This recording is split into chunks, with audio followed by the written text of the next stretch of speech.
What made him Buddha different from other teachers? එයා කිසිම දෙයක් අල්ලගන්න කියන්නේ. He doesn't ask to get attached to anything, එයා උගන්වන දේ පවා. even to his words, even to his teachings. එයා කියන මම මේක උගන්වන්න. He's saying, I am teaching this. ඔයා ඒක නිදහසට විතරයි යූස් කරන්න අල්ලගන්න එපා. You use it only for your liberation, but don't get attached.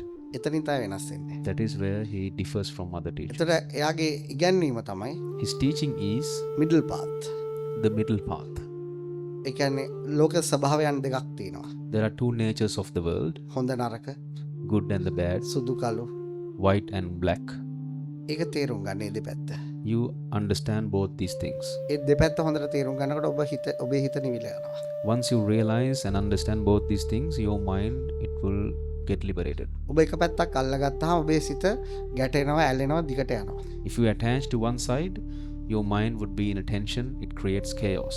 ඔබ දන්න කිසිම දෙයක් ගැන දෙපැත්තක් තියෙනවා. දෙපැත්ත බලන්න. එතකොට ඔබ මධ්‍යස්ථ වෙනවා. There are two extremes to everything. When you look at the both sides, your mind would be neutral. ඊළඟ වැදගත්ම දේ තමයි The next important thing is තමන් කියන්නේ කවුද? who you are. මේ මම කියලා එකක් මත තමයි අපි දැන් යමක් දකිනකොට මට පේනවා, මට ඇහෙනවා, මට හිතෙනවා. අපි එහෙම තමයි හිතන්නේ.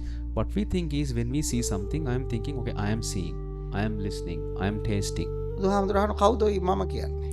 Gautam Buddha asks, who is this you? අනේ ආව හොයන්න. Look for him, search for him. එතන තියෙන ඇත්ත කතාව අවබෝධ වුණාම If someone realizes the truth behind that, ඔබ ගොඩාක් විවෘත වෙනවා.